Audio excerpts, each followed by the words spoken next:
Out on the red edge of New Mexico in the summer of 1893, a rancher reined in beneath a juniper and saw what the desert had tried to hide, a girl wrapped in a filthy blanket, eyes emptied of fear. "I'm filthy." "Inside and out," she whispered, and Ethan Graves knew the fight had begun. This isn't a story about heroes. It's about what a good man decides when no one is watching. Follow this to the end and tell me where you're watching from. Drop your city in the comments so I can see how far this trail runs. Saddle up. The wind is shifting. When the blanket pulls back, nothing will be the same. Ride close and listen. The sky hung low, a hot lid over red country. Sage-rattled lizards froze under rocks, and the only sound was Ethan Graves' saddle leather creaking as he followed the faint trail home. A burlap sack of salt blocks knocked the horn, a cartridge box rode his pocket. He wasn't hunting trouble. Trouble was waiting under a juniper. At first it looked like discarded cloth. Then he saw an ankle pale and scratched, and hair clotted to a cheek. He slid from the horse boots, whispering in the dust. "Ma'am," he said, because dignity still mattered out where law came late. The bundle stirred, eyes opened gray flat like winter fields. "I'm filthy," she whispered, voice raw, inside and out. He set his folded coat on the ground so his knees wouldn't grind grit into open skin. "Name's Ethan," he said evenly. "I'm going to lift you." She didn't flinch. When he slid his arms beneath the blanket, he felt how little there was to carry. The cloth was stiff with dirt and rain and other things a decent man refuses to name. He rose with her and she let her head fall against his shoulder as if permission had finally arrived to stop running. The gelding sidestepped, then stilled under his hand. Ethan set her in the saddle, climbed behind, and cradled her with one arm as he turned toward the ridge. For a while the world was hoofbeats her shallow breaths and the heat mirage trembling over rock. His cabin sat in a bowl of land hidden by scrub, the kind of place a man chooses when he has more ghosts than friends. He shouldered the door open and set her on the narrow cot near a trunk. Inside that trunk lay a faded dress, the only thing he'd kept from a life that had cracked and fallen apart years back. He warmed water till it lost the well's cold, lifted the cup to her lips, and let her drink in slow swallows. He set a plate, a spoon of beans, a heel of cornbread on the table and stepped back to the door, giving her space you could feel in the air. She watched him with those winter eyes and said nothing. "You can sleep here," he said. "I'll be on the porch." The blanket had slipped to her collarbone. He eased it higher, careful, like setting glass on a shelf. He didn't deny what she had named. He didn't try to mend it with words. He went outside and let the dusk lay its cool hand on the day. Night gathered. Coyotes tested the edges of silence. Ethan lit a cigarette and watched the smoke climb. He tried not to imagine the road that had led her beneath that juniper. He didn't know who would come asking or how much blood the answer would cost. He only knew he had stepped forward. He sat the porch chair with his rifle across his lap and his hat pulled low. Wind worried the dead sunflowers along the fence. The door behind him never moved. She did not run. At first light, he went inside. She sat on the cot blanket pulled high, eyes tracking him with the wary focus of someone who had learned to measure distance. The plate was empty. He nodded once, set a pan on the stove. 2 eggs, a thin cut of bacon. Coffee turned in a tin until it went from black and bitter to something a stomach could accept. "Coffee," he asked. "A beet. Please." He poured half a cup and cut it with water. He didn't stare while she drank. Questions can cut like hands. He busied himself at the stove, listening to the soft scrape of the spoon against the plate. By noon, he was at the corral mending a top rail that had surrendered to sun. He swung the hammer in a measured rhythm, letting the sound mark time that didn't belong to fear. He felt eyes on him and turned. She stood in the doorway, barefoot on boards, the blanket held like a shield. Light-limbed dirt into something that could someday be hair again. She hesitated, then stepped into the yard. "There's shade by the barn," he said. "You can sit." She crossed the dust like a person testing ice. On a feed sack, she wrapped her arms around burlap and laid her cheek there as if rough cloth was the last soft thing left. He kept working because the ordinary performed in front of the wounded is its own kind of promise things can be simple again. When he wiped sweat with his sleeve, he found her looking back. "You're safe here," he said. She weighed the word. Safe is what men say when they mean quiet, she murmured. Quiet isn't the same as safe. He absorbed that like a nail driven home. Then I'll work on both. She looked away but not down. Heat pressed until the boards gave back the scent of sun. Hours went by in the honest labor of staying. When the light thinned, she rose and drifted toward the door, pausing beside him. Long enough that he could hear the rasp of her breath. "What should I call you?" he asked. Eyes on the corral so the question could land without weight. Her voice traveled a long distance to get there.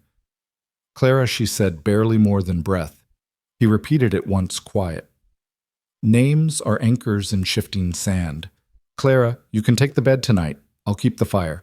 She blinked, and that was all. Inside, twilight turned the window into a mirror. Her reflection wavered at the edges like someone not fully returned from a long road. She glanced at the folded blue dress on the trunk and touched it with 2 fingers, then drew back as though color might burn. He brought in wood-coaxed flame, and the room found that small, steady temperature of mercy. When night had weight again, she chose the floor by the hearth over the cot. He didn't argue. He took the chair by the door where he could feel the hinge and the rifle's worn stock under his palm. Outside, coyotes tuned their grief to the distance. Inside, 2 strangers kept watch over a silence they were trying to turn into peace. He thought about the sentence under the tree, filthy inside and out, and how filth washes if a person is given time and water and space. The inside is a longer river. He let his eyes close a sliver at a time, the way a man measures sleep, after stepping between violence and a life with a chance to bloom. Just before dawn, she turned once in her blanket and made a small sound, not quite a sob. Ethan woke to the pale blue at the window and rose. He set water to boil and stepped outside to read the wind. The boards under his boots carried a faint vibration like a wire singing a mile away. Somewhere out there, the world was moving toward them. The dawn broke red and flat light spilling slow over the ridgeline like blood thinning in water. Ethan Graves stood with his hat pushed back, watching the horizon as if the desert itself might come striding toward him. Behind him, the door hinges groaned. Clara stepped out, blanket drawn close, bare feet ghosting the boards. Her eyes were narrow against the sun, but softer than they'd been yesterday. "Coffee?" he asked, already holding a tin cup out. She took it, fingers trembling just enough to make the tin ring. She sipped, flinched at the bitterness, but didn't set it down. For a while, neither of them spoke. Wind combed through sagebrush. Somewhere a hawk called. "You're not afraid of me," Ethan said finally. Her voice was dry as the canyon. Not yet. It wasn't challenge, it was fact, a stone set between them. He nodded, letting silence carry them down into the yard. He saddled the gelding with movements slow and deliberate so she could watch how leather pulled through buckles, how a man could handle weight without striking. She lingered near the fence, one shoulder against sun-warmed wood. By noon, she had retreated inside. Ethan returned from chopping kindling to find her sitting on the cot, comb in hand. It was one of the few things he'd kept from his wife's trunk. She was working through her hair strand by strand, jaw tight, like each knot held a memory she'd rather burn. She didn't look up when she asked, "Why didn't you touch me?" He leaned on the doorframe. "Because no one should have." The comb stilled. Her shoulder shook once, almost invisible, before she pressed the teeth through another snarl. She didn't cry. But her lip trembled, and that tiny break in her face was louder than any sob. That night she didn't go to the barn. She curled under the blanket on the rug beside the fire. Ethan didn't question it. He poured himself half a cup of coffee gone cold and sat by the door, the rifle's shadow stretching long across the planks. Outside, coyotes tested the silence again. Inside, the room felt less like a cabin and more like a line drawn in dust. Here you are not hunted. The days settled into rhythm. Ethan mended fences, patched the roof where sun cracked shingles, and hauled water from the well. Clara lingered nearby, never in the way, but never too far either. She watched him work with eyes sharp as a hawk's, as though learning the motions could anchor her to something steady. She ate what he offered slowly, as if each bite might vanish before she swallowed. Once, when he set down a plate of beans and cornbread, she asked, "Do you pray?" He considered turning his hat in his hands. "I talk to the ground. It listens better." That earned the ghost of a smile, fragile and gone in an instant, but he saw it. saw how it shifted her face from hollow to almost human again. 3 mornings later, he saddled the gelding and tied an empty feed sack to the horn. "I'm riding into Abeku. Nails, medicine, coffee." Clara didn't answer. When he turned, she was already pulling on a scuffed boot she'd found by the door. Her hand shook as she worked the laces, but she didn't stop. "You don't have to," he said. "I do." Her eyes cut to him, sharp and certain. He let her ride. The town wasn't much one main street lined with false front buildings, a general store, and a saloon that stank of cheap whiskey even from the hitching post. Eyes followed them the way they always follow strangers. Ethan moved steady, hat brim low. Clara tucked behind him with her gaze fixed on the ground. They bought what they needed in silence. When they stepped onto the porch, a voice split the dust. "Well, I'll be damned. Look what the cat dragged back." Ethan turned slow. The man was tall, red-faced, the stink of liquor rolling off him, though it wasn't yet noon. His grin was a blade, not a smile. Clara froze so hard Ethan felt it in his own bones. "She didn't tell you, huh?" the man sneered. "We had ourselves a deal. Pretty little thing ran off before payday." Ethan didn't ask what kind of deal. He didn't need proof. He stepped forward and swung. His fist cracked against the man's jaw so hard the boots left the porch. Dust puffed where he landed, blood already wetting his lip. Gasps rose from bystanders, but no one moved to help. The man coughed, spat red, and grinned wider. "You just made enemies, old man. My brother runs this county. You'll both be ghosts before the week's out." Ethan looked down at him, voice low as gravel. "She ain't yours." He turned and Clara followed, though her legs shook so badly she nearly tripped on the steps. The man's laughter chased them down the street like a curse. That night by the fire, Clara's hands shook so violently she couldn't hold her tin cup. Ethan set his beside hers, letting the silence be thicker than words. Finally, she whispered, "It's coming, isn't it?" He nodded once. "Yeah, it's coming." Neither of them slept deep. At first light, Ethan packed a saddlebag with jerky cartridges, a flask of clean water, and 2 bedrolls. He didn't say goodbye to the cabin, didn't bank the fire or shutter the windows. Some places you leave behind the way you leave wounds, unstitched but closed all the same. When Clara mounted up beside him, blanket rolled tight behind the saddle, her jaw was set. She didn't ask where they were going. She didn't need to. North into the mountains was safer than waiting here to be hunted. By noon, the desert had given way to broken ridges and pine shadow. The trail narrowed rock, pressing in on both sides. Clara's fingers clutched the saddle horn white. Ethan watched the horizon. He knew the land better than most, and he knew when it was carrying strangers. Somewhere behind them, too neat to be traders, too clean to be lost ranchers, tracks began to form. The ridges rose sharp as saw teeth, cutting the horizon into jagged lines. The higher they rode, the thinner the air felt until every hoofbeat cracked loud against stone. Clara sat behind Ethan, her fingers gripping leather with a steadiness that came from fear learned over too many miles. She didn't ask where the trail led. Questions had become luxuries she no longer afforded herself. By the 3rd day out, Ethan found the first sign of print in a creek bed too deep to belong to a deer, too sharp to be accident. He crouched, ran 2 fingers across it, and came up with fresh, damp clay. His jaw worked once slow before he rubbed the trace away. Clara watched, eyes narrowing. "They're following, aren't they?" "2 men," he said, voice low. "Maybe 3. Her throat bobbed. She tugged the blanket tighter around her shoulders. "They won't stop." Ethan rose, meeting her eyes. "Then neither will I." That night he made camp beneath a jut of rock that broke the wind. He laid kindling quiet, built the fire smaller than usual so the glow wouldn't carry. Clara sat across from him, her knees pulled to her chest, eyes glinting in the half-light. "What happens if they catch us?" she asked. He fed the fire one more stick. "They won't." Her laugh was brittle. "Men like that don't stop. I know." He didn't answer. He just reached into his saddlebag, pulled a strip of jerky, and handed it across. She took it chewed, like someone forcing herself to believe in food. The silence stretched long, broken only by coyotes testing the canyon.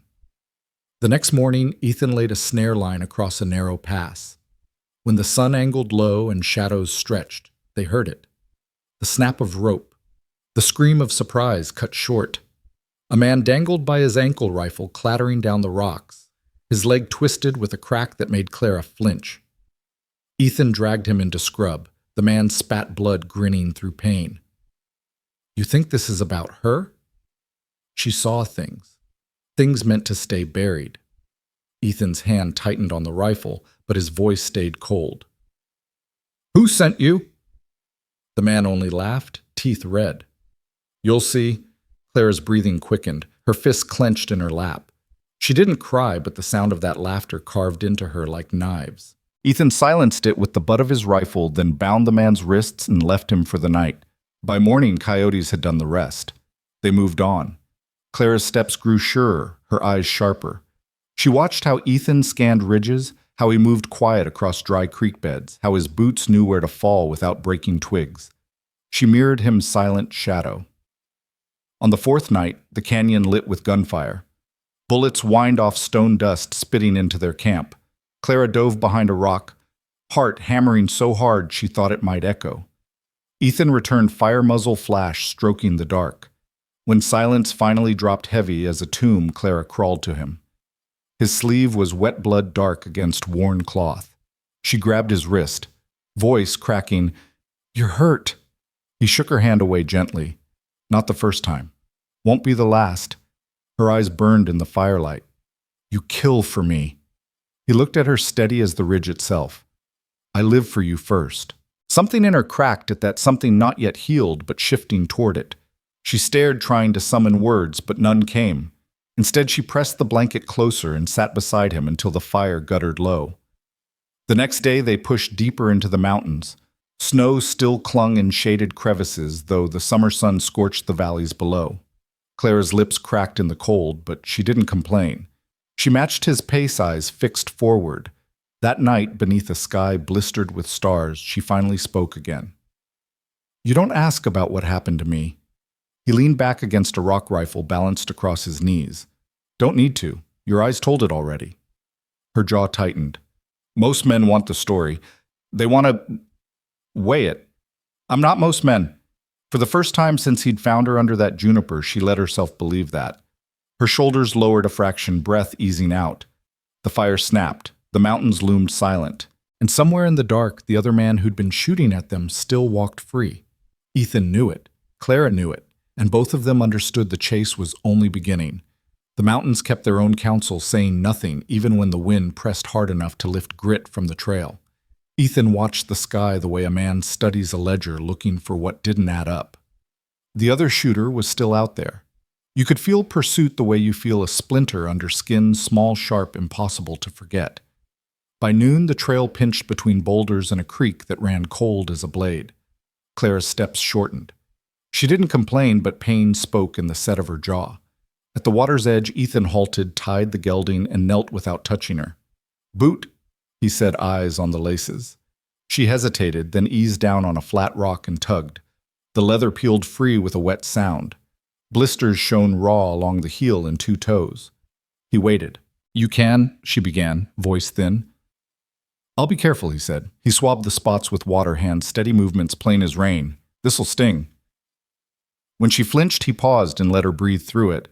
He tore a strip from an old shirt in his saddlebag and wrapped each blister as if he were binding something invisible too. When he finished, he set the boot in her hands instead of sliding it on for her. It was a small thing, but she noticed. Thank you, she said, eyes on the creek. We'll rest in the next shade. They found it in the lee of a granite shoulder where a long-dead miner had hacked a notch into the stone for shelter. A black ring of ash marked where someone else had survived a different night. Ethan checked the corners, found a bent nail, a piece of canvas stiff with pitch, and a rusted spoon half buried in dust. He set their fire small, tucked deep, so it wouldn't throw light past the rocks. Clara curled near the heat blanket, pulled to her chin. Ethan leaned his rifle in reach and carved a wedge from a fallen limb, shaving curls that looked like pale feathers into his palm. Through the hush, she watched his hands, how they did only what needed doing, how nothing in them was greedy. You knew to bring cloth, she said at last. I've walked home bleeding, he answered. A stiff wind rattled a stand of juniper above them. Somewhere higher, ice broke off a shadowed ledge and shattered down the slope. Clara's gaze went there and stayed as if she were reading a past written on the cliff. Back there, she said, not looking at him. At the place I left, men like to hear the story. Every time. Like it changed when I told it again. She swallowed. Do you ever want to ask? He shaved another curl. Let it fall. Want ain't the same as need. Her mouth twitched, almost a smile and almost something else. What do you need, Ethan Graves? He stabbed the knife into the log and met her eyes. To keep you breathing till you decide what comes after. The fire settled into a blue whisper. She turned toward it and let her eyes close. Sleep took her hard the way it takes the hunted when their bodies overrule fear for an hour. Ethan eased to the edge of the shelter and sat with his back to stone. In the last light, he studied the slope below. A jay hopped through manzanita gossiping.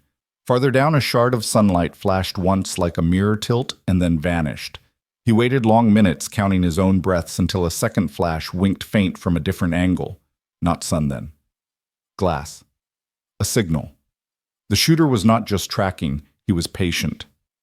When the night was full, Ethan smothered the fire to coals and pressed a warm stone into the blanket at Clara's feet. She stirred and murmured something he didn't catch. He kept watch until the stars cooled and the dark became a kind of company. They moved at first light, cutting off the main trail to follow a game path along a ridge. By midday, the world opened into a high basin scattered with old stumps and the gray bones of a collapsed cabin. A single rafter still bridged two stones, a gallows of years. Ethan took it in at a glance, read the ground, then nodded once. We can stay through tonight, he said. We'll leave before sunup. Clara walked the perimeter, picking her feet like a cat. She touched the rafter with two fingers as if reading the splinters.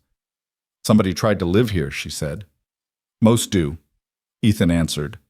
They set a tighter camp this time. Ethan showed her how to place stones for a draft that eat smoke.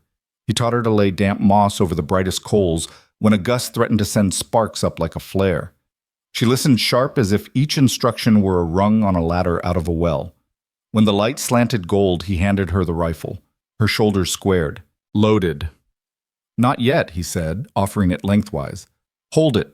Feel the balance. A rifle becomes honest when both hands learn it. She brought it to her shoulder, sighted on a stump. The barrel drifted and corrected. He said nothing for a long while. My father had a gun, she said softly. He didn't ask the weight of that sentence.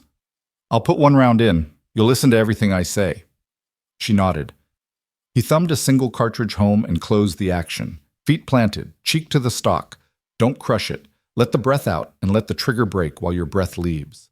He stepped behind her far enough that his shadow did not touch hers. When you're ready. She found the sights again. The world narrowed to the notch in the blade and the ghost ring of her own breath. The shot cracked the basin and sent 3 ravens winging up from the far tree line. She lowered the rifle, surprised to be upright, surprised that the world had not fallen. I thought it would throw me, she said. It will if you fight it. She looked at him, eyes fierce for the first time. I didn't know I was allowed to learn this. You're allowed. They ate venison jerky and hard cheese in the dark. Once a fox skulked the edge of their circle and faded away when Ethan cleared his throat. Wind answered from the pass like a man speaking low. Did you have someone? Clara asked, voice barely above the coals. Once. Where is she now? Gone. He kept his eyes on the ember glow. Fever took her when the snow was still high. I came off the winter with a cabin and quiet, kept both. Clara pulled the blanket tighter as if the night had heard them name their dead and leaned in to listen closer. I'm sorry, she said. I am too. He let the truth sit there between them, simple as a canteen. Sleep came in shifts. Ethan woke twice to the sound of small stones ticking down slope. Not deer, not fox. The second time he smelled tobacco ghosting on the wind, not close, but close enough. He eased to his feet, crossed to Clara, and touched the edge of her blanket with a knuckle. Up, he whispered. Quiet. She surfaced fast, some lessons go in deep. He handed her the bedroll and led her away from the basin the same way water finds a seam. They moved without talk, steps placed not to roll stone. At the rim he paused and set the bedroll down, then went back and tossed their spare shirt near the coals, an untidy hint of sleepers who had simply turned in their blankets. They were a half mile along a shelf of rock when 3 soft clicks came from the basin like someone lightly striking flint. Clara's head turned. Ethan lifted a palm still, and they waited. Another click. A fourth. A pause. Then nothing. He breathed out. "He's counting," he murmured, marking time, letting night do part of his work. They didn't return. The shelf led them to a dry chute where snowmelt had once slashed a path through the slope. They followed it down boots, whispering in the scree. When the first gray slid into the sky, Ethan stopped and crouched behind a tangle of piñon. "Look," he said softly. Across the basin, a pale thread of smoke rose exactly where their coals had been. Whoever followed had banked the fire for himself, certain of an easy morning. Clara's mouth flattened. "He thinks we're still there. He thinks wrong." They angled south, skirting a line of black rock that drank the sun and gave back heat. Clara's steps were steadier now, her breath even. At a saddle between two humps of stone, she paused and turned a slow circle, taking in the lay of the land like someone measuring a room she might live in. "If we keep going this way," she asked, "where does it lead?" "High country," Ethan said. "Then a plateau where the wind forgets what to do for a minute. Is that where we stop running?" "We stop when you say so," he answered. She studied him as if weighing whether a man could mean a promise that large. Then she nodded once and set off beside him, matching his stride. By noon, clouds stacked above the far rim like bales hauled to a barn loft. The air tasted of metal and rain. Ethan felt it in his shoulder where old scars predict weather better than any calendar. He eyed the sky and the gullies both. "Storm," he said. "Good," she answered. "Storms hide footsteps." He almost smiled. She wasn't wrong. They found cover under an overhang where the rock curved like a cupped hand. The first drops hit wide and heavy. Clara pulled her blanket up, and Ethan spread the pitch-stiff canvas to shed the worst of it. The smell of wet dust rose a scent like the world remembering kindness. Thunder rolled down the slope slow as a wagon. After this, she said, watching the rain stitch the air, "We go to that windless place." "We will." Lightning spidered the clouds.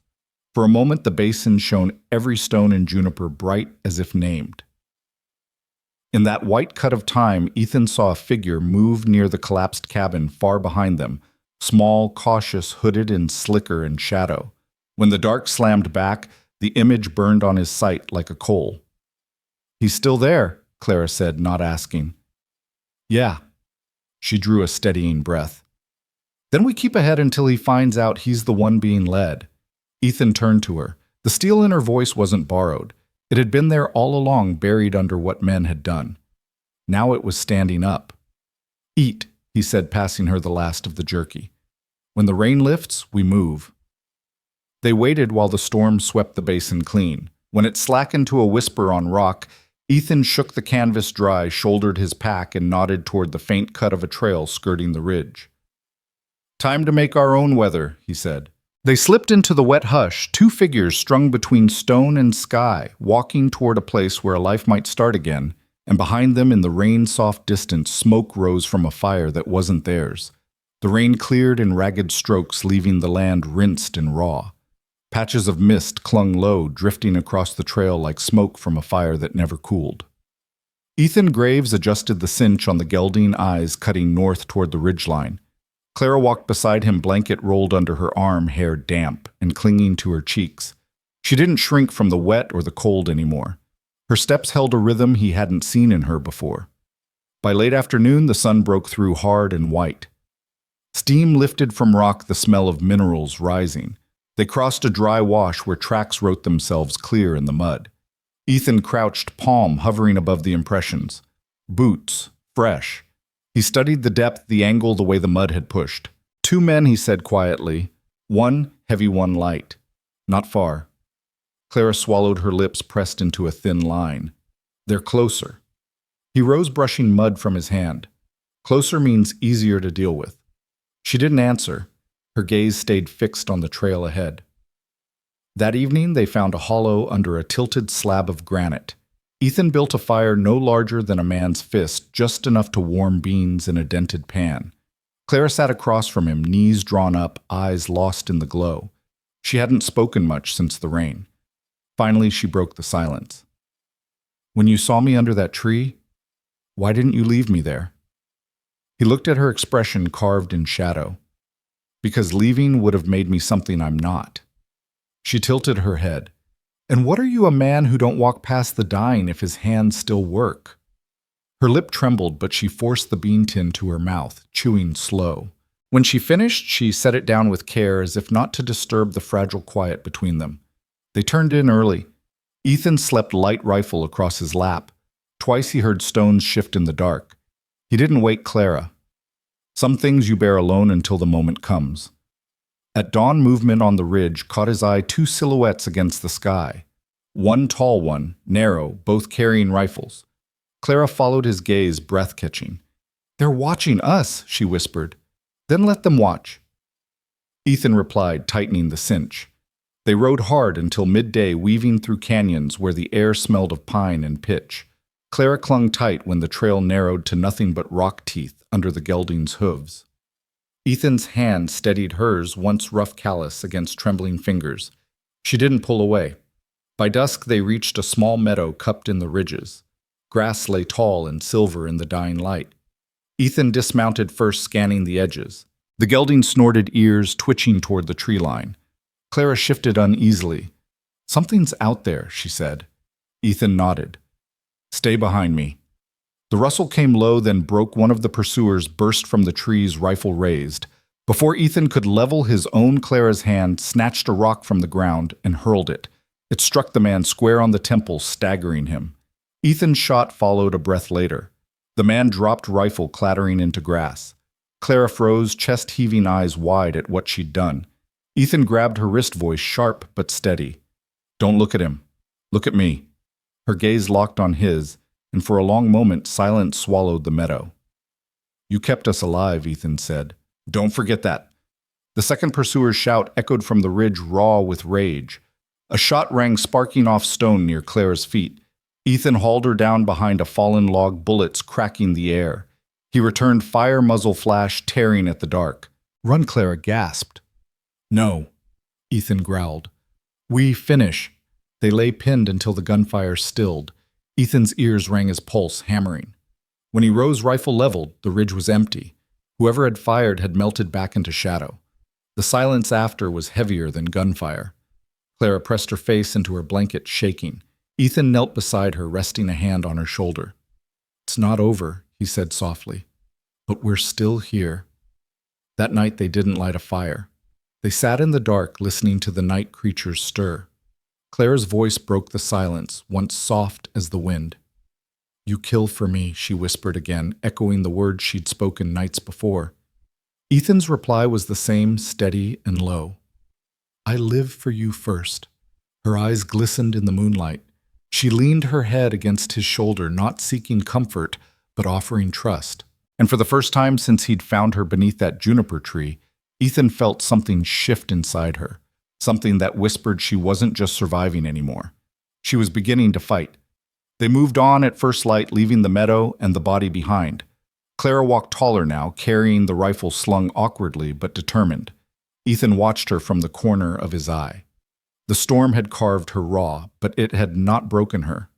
Behind them, in the far dark of the pines, the last pursuer followed still. Patient. Waiting. The morning came thin and cold, the kind of dawn that left the world bleached of color until the sun could remember its job. Clara rose before Ethan spoke, rolling her blanket tight and slinging it over her shoulder like she'd done it all her life. The meadow where they'd fought felt wrong now, grass whispering over a secret it didn't want the air heavy with the metallic echo of fired rounds. They left without looking back. The trail curled along a scarp where pinon clung to stone with stubborn fingers. Ethan's shoulder had stiffened in the night.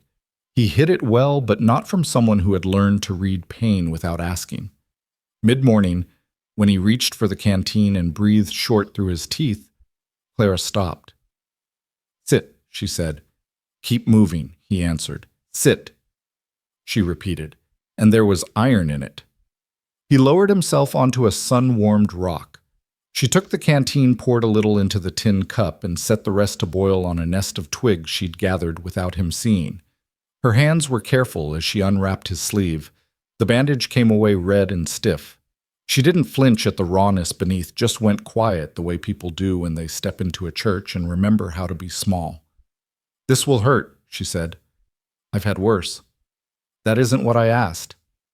He met her eyes and let the corner of his mouth lift. "Go on." She cleaned the wound with boiled water, cooling the rinse with breath until steam no longer curled. When he tensed, she paused, letting the mountain wind move between them until his jaw loosened. From the pocket of the dress she'd adopted, she produced a small twist of cloth, inside a smear of crushed leaves she'd picked along the trail. "Plantain," she murmured. "My mother swore by it. Draws heat, keeps rot away. You trust your mother, I trust what kept us alive." A beat. For a while. She laid the mash with gentle fingers and bound the arm with a strip torn from her blanket edge, sacrificing warmth to clean cloth. When she finished, she tied the knot flat so it wouldn't chafe beneath the sleeve. Ethan flexed once and grunted approval. "You've done this before. On worse men." He nodded and stood testing the shoulder under weight. The pain was there, but Honest organized by her hands into something he could keep. They moved on feet, whispering in the grit. By noon, the land lifted into an open bench of rock where petroglyphs had been scratched by hands older than the county line.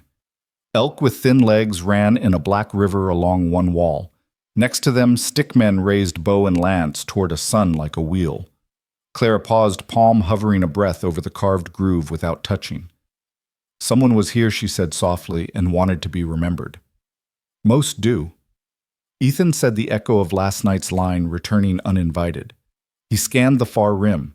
Heat shook the air, making distance quiver. No movement. Nothing but the saddle-shaped pass ahead and the old marks etched in stone behind them. They reached a line shack after the hottest stretch, a single-room holdout slumped against a slope of cheatgrass. Its door hung crooked. Its window was patched with flour sacks and hope. Inside, dust lay thick on a cot frame. On a shelf, a cracked mug curled like a dead leaf. Someone had left behind a scrap of newspaper nailed above the table, the ink ghosted by time. Jedediah Kane, sworn. The rest torn off by mice or weather. Ethan's face didn't move, but the muscle in his jaw ticked. Clara read the fragment and said nothing. Sometimes silence is the surest language. They shared cold beans and a heel of bread while the gelding pulled at the sparse grass. The shack smelled of mouse nests and old smoke. Clara ran a finger along the window sash, drawing a clean line through dust. "Do you ever wish you'd lived a different life?" she asked. Ethan considered. "Sometimes I wish the same life would stop taking different things." The corner of her mouth flickered. "That I know." A bell rang, then hollow, irregular, somewhere down slope. Not church, not cow. A burro bell hung too loose. A man came with it out of the heat haze, short, leathered beard, gone to wire eyes, bright as a magpie's. He raised a palm. "Friendly," he called. Or tired, depending. Ethan didn't move. "Water's scarce." "Got my own." The man tapped a dented canteen and grinned. "Name's Silas Dorn. Been pulling rock out of that cut since Grover Cleveland had hair." Clara watched Ethan's shoulders. He eased a fraction. Not trust, but room to breathe. Silas tied the burro and hitched at his trousers before stepping to the shade. "You two look like wind that's been walking," he said. "There was talk in Abeku about a ranch thief and a Witiate." He stopped, catching Clara's eyes, and cleaned the word from his tongue. "A woman," he said, carefully led off by some fool with a hero bone. "Sheriff's office stapled a notice so hard to the post it cracked the wood. I reckon Jed Kane wants to be seen hammering things." Ethan's voice was flat. "How long ago, day 2? Silas shrugged. Men with new rifles asking the storekeep too many old questions. Claire's fingers tightened on the tin cup until it winced. How much she managed. "Money," Silas snorted. "Enough to make the wrong men put on their walking shoes. Not enough to make the right ones dirty their hands." His gaze flicked from Clara to Ethan and back. "You didn't hear that from me." Ethan poured coffee and handed it over. Silas drank like a man who had already forgiven the sins of bitterness. He set the cup down and scratched at his beard. "You'll want to leave this shack before dark," he said. "Wind turns peculiar. Sets tumbleweeds rollin' like they know your name. And I don't know, feels like eyes up on the rim most nights." "What kind of eyes?" Clara asked. the kind that wait, his grin thinned, and the kind that sell what they see. A dust devil walked past the door like a drunk with someplace to be. Silas tugged his hat. "Good luck to you," he said, and led the burro back into the shimmering afternoon. The bell lopsided on its strap until the sound went small and then gone. Ethan and Clara traded a look. He gathered what little there was worth taking 2 nails a spool of thread, so ancient it might turn to powder a stub of candle. They pushed on while the sun still bit. Late light narrowed the world.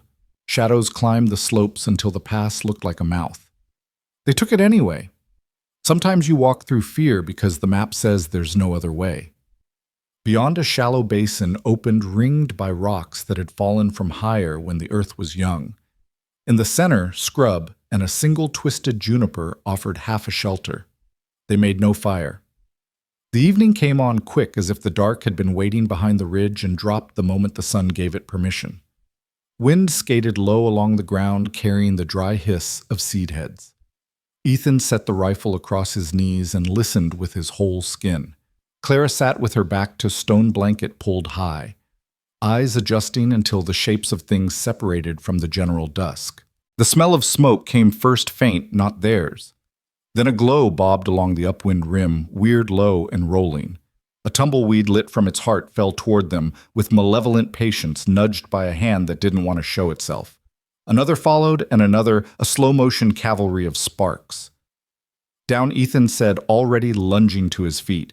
He grabbed the pitch-stiff canvas from his pack, unfurled it, and beat at the first flaming ball as it bumped the juniper and bloomed.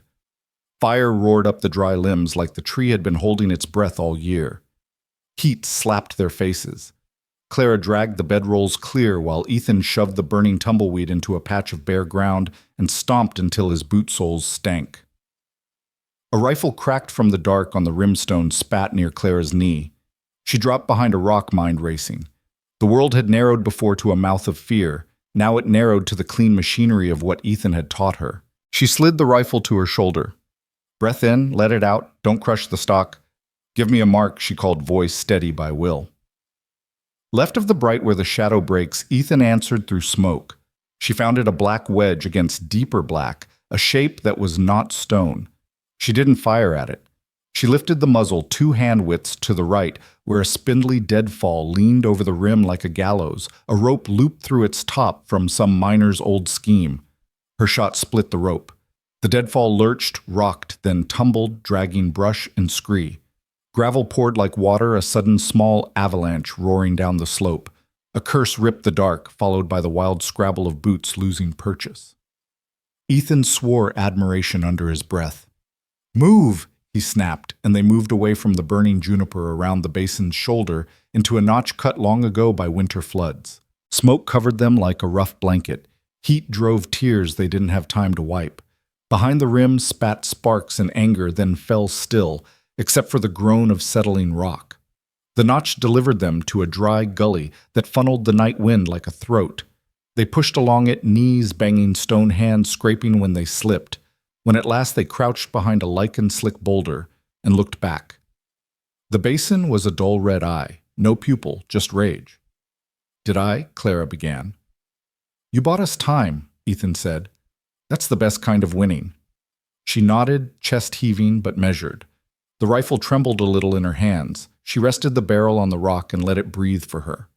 They waited until the red faded and the basin's rim went quiet, except for the occasional clatter of late-falling debris. When they rose again, the stars were so bright it felt like they'd fallen closer, as if the sky had leaned down to listen. Silas said, "Eyes on the rim," Clara whispered. "He was right," Ethan said. "He was wrong about something else." "What?" "That the eyes were selling. They were buying." She frowned, not understanding, and he didn't explain. He didn't want to say the word bounty under that clean sky. They angled southeast now, more away than toward letting instinct braid with the land's suggestions. When the ground softened under their boots and the sage smelled sweeter, Ethan knew they were skirting the shoulder of a high plateau. The wind calmed there as if it had reached the line where its orders stopped.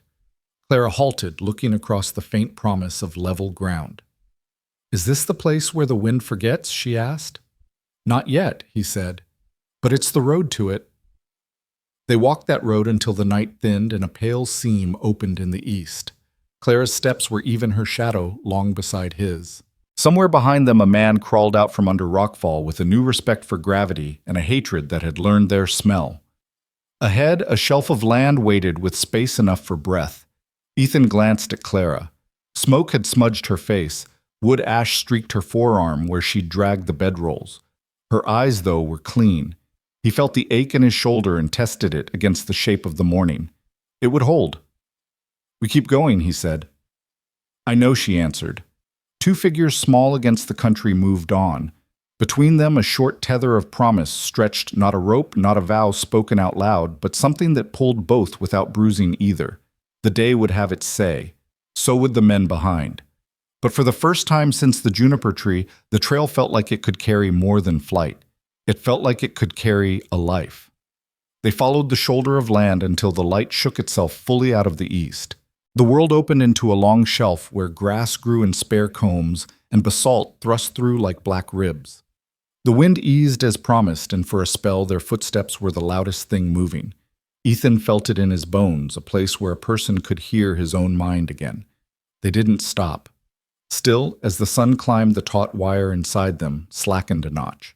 Clara walked beside him instead of behind the rifle slung awkward across her back, the sling biting a groove into her shoulder she didn't complain about. Once she matched his stride so closely, their boots struck in time. He noticed and didn't break it. Midday they found a seep water welling slow from a crack and gathering into a dish of clear over stone. Ethan cupped it into the canteen while Clara knelt and cleaned the ash smudges from her forearms, rubbing until her skin showed through like something newly whittled. She didn't scrub hard at the places that weren't visible. Some things take a quieter kind of washing. He passed her the canteen. "Sip," he said. She obeyed, and then without looking up asked, "Do you think he's still behind us?" "He's thinking about it," Ethan said. "But the land's different now. It gives me more to work with. What will you do?" "Make him choose wrong." They moved again, leaving the little dish of sky and stone. The shelf narrowed into a shallow draw lined with willow, uncharacteristic this high.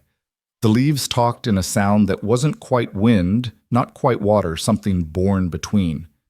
Rabbit sign peppered the soft ground, and once the gelding twitched his ears toward a rustle and then relaxed. The world wanted to convince them of innocence. Ethan kept his palm on the stalk. At the far end of the draw, where it split into two mouths, he stopped. He studied both the left, choked with fallen logs, the right open but rising. He glanced at Clara. "We'll take the left," he said. "It's slower," she observed. "It's honest about it." He unbuckled the bedroll and shook it out quick, making dust bloom. He tied it to a branch and dragged it along the first 10 feet of the right-hand path, letting it print a soft, unquestionable trail in the powder. Then he led the gelding and Clara into the deadfall on the left, moving careful weaving them through old wood and shadow. Why, she asked under her breath.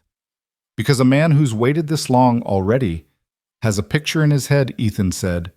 "We're giving him a frame. He'll hang what he wants in it." They picked their way for an hour through tumbled trunks, slow quiet, never breaking a twig. They didn't have to. The draw pinched into a rock slot where the roof came down low. They skinned through sideways and came out above the open right-hand path on a natural shelf, a ledge with a view into the throat below. Ethan laid the rifle along the stone and sighted down, not hunting for a man so much as for the place a man would become when the land disagreed with him. Clara lay beside him, cheek to the rock's cool. Sweat ticked down her temple and disappeared into grit. The smell of sun-warmed lichen and old pine pitched up off the stone. It would have been peaceful if waiting hadn't crept in and sat between them.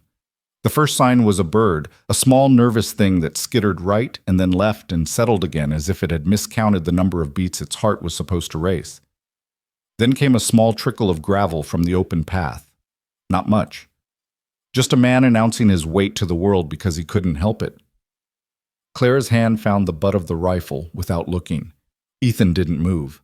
His voice when it came was barely more than breath. "Let him come to the place where the path narrows and the slate goes glassy," he said. "He'll step wide to keep his balance. That's where he isn't the shape of himself." She saw it before he finished the little blue-black run of stone where boots slid and pride pretended it hadn't.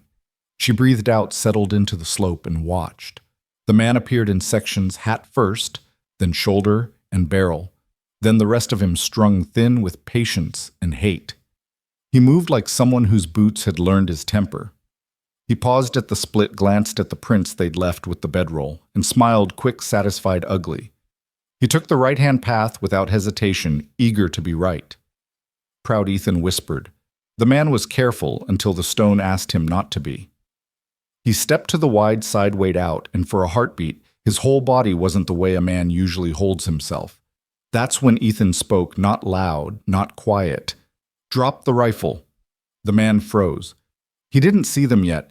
He turned his head too fast, searching high, because the voice had come from sky, not earth. The rifle clattered, skittered down the slate, and banged into a juniper stump, where it wedged awkward and stayed. Clara's mouth was dry. Do we wait? Ethan said. The man tried to pivot and almost lost his purchase. He flattened his hands out like a supplicant before a mean altar. Who's there? He called, voice hard with a fear he'd gut if he could. Your luck, Ethan said. It ran out. Sheriff's gonna... You said that the day before yesterday, Ethan cut in. It didn't matter then either. The man stilled. Slowly he found them a wedge of shadow above him that suddenly had eyes. He licked his cracked lip. If you shoot me, the rest won't quit. I know, Ethan said. That's not the part that interests me. What is bitter now brittle? Whether you're a man who can count. Clara understood a beat later. A second figure had ghosted into the open path behind the first.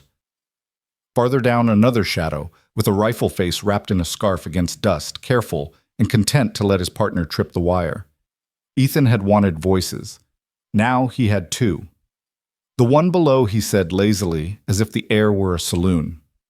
You put that rifle butt on the ground, gentle, or I'll take the top man's knee, he'll tumble into you, and the both of you will sing your last hymn together. Silence. Then the faint thump of wood to stone. A curse held tight behind teeth. Good, Ethan said. Now lean your barrels away from your hands. Metal scraped, then quiet. The top man breathed hard through his nose like a horse remembering bit. Sweat shone under his hat brim. What do you want? He said. Names, Ethan said. And I want to hear you say them like you've stopped believing yours will save you. The man hesitated. Clara kept her cheek on the rock and watched his eyes. Something passed through them. Greed, calculation, the slowly dawning understanding that he was not important to the men he served. His jaw worked. Jed Kane, he said finally. Sheriff. But you knew that. Who else? 2 deputies not sworn, and a preacher who ain't a preacher. He swallowed. Name of Rusk. He holds keys when Kane don't. Clara's stomach tightened. Keys, she said before she could stop herself. The man's head jerked at the voice. He squinted. Girl, he said, surprise and contempt in equal measure. Ethan steadied his tone and let hers hide behind it. Where, he asked. The man laughed once short, mean. North end of Abeku, the brick with no windows on the alley. Folks call it the silversmith because a man pays and thinks he's buying shine. He spat. It's a warehouse for flesh. Clara went very still. The word wasn't new to her body, but hearing it laid out like inventory was its own violence. She kept her breathing slow and the rifle steady. Ethan reached over and laid 2 fingers against the stock near her hand, not touching her hand, just the wood. The word filthy, you said, the man went on, finding her, with his voice now wanting to pull at the seam. You ain't wrong. Nothing comes out of that alley clean. Ethan's finger tapped the stock twice, a warning, or maybe a permission not to answer. Clara kept her eyes on the sight notch, letting the man's words pass through like smoke. Who else knows? Ethan asked. The man's laugh turned hollow. Everyone who likes the sheriff's money more than sleep. Judge looks away. Storekeep keeps his mouth shut, and the newspaper prints crops failures when there's worse, right under his nose. He breathed out weight, shifting a half inch. You can't kill a county. Ethan didn't argue the philosophy. That's your friend down there, he asked. Ain't got friends, the bottom man said hoarsely. Just work. That's your first honest sentence, Ethan said. Stand where you are. We're going to leave the high road. You'll stay until you can't see us. If you follow, you'll find out whether my rifle shoots straighter when I'm moving. The top man swallowed. "You'll never make it out past the rim," he said, defiance trying to pull itself together. "That'll be our trouble," Ethan said. "Your trouble is walking away with your knees." He motioned to Clara, and they slid back from the shelf, melting into the deadfall they'd come through. They moved low branches, brushing their backs like fingers. When they reached the slot, Ethan paused and listened long, until the only thing his ears could find was their own blood. Then they ghosted the left-hand draw down to a flatter run of country that fell away into a pocketed plain, cryptobiotic soil. Fragile and weird, dotted with islands of sage, like a map of a world within a world. They didn't talk for a while. The air tasted different here, older somehow. When at last Clara spoke, her voice sounded careful, as if testing whether it would carry and bring anything unwanted back. "The silversmith," she said. Ethan nodded, not asking for any part of what the name meant to her. Hard places get cute names. She wiped her mouth with the back of her hand. "If I told you everything I heard behind those walls, you will," he said. "When saying it stops taking more than it gives." They crossed the plain, feet falling between the dark hummocks so as not to break the skin of the earth. A raven coasted overhead on a blade of wind, and for a second its shadow ran along with them like a black dog. On the far side, a spine of rock lifted into a shallow cliff, flaking like old paint. Under its lip, huddled small and stubborn, stood another shack, this one newer than the last, built by someone who knew how to set a true corner even if the boards were scavenged. Ethan approached with his hat in his hand, the way a man greets a house like a person. The door swung on decent hinges. Inside a table, 2 crates, a peg with an oilskin, and on the table an object he hadn't seen in months, a ledger book bound in cracked brown tied with a strip of rawhide. Claire's breath caught. "Don't," she said. Ethan glanced at her. "If it's there," she said, voice dropped low. "Touching, it makes us part of it." He weighed that, then lifted the rawhide with his knife blade instead of his fingers and flipped the cover with the back of his knuckles. The pages showed columns, neat and pitiless dates. Initials, amounts, routes. He didn't read details. He saw enough to know that the numbers were not grain or cattle. He closed it the same way and slid it under the oilskin, then laid the oilskin back over it like a burial. "We're not law," he said. "But someday we'll need truth that doesn't bleed when you hold it."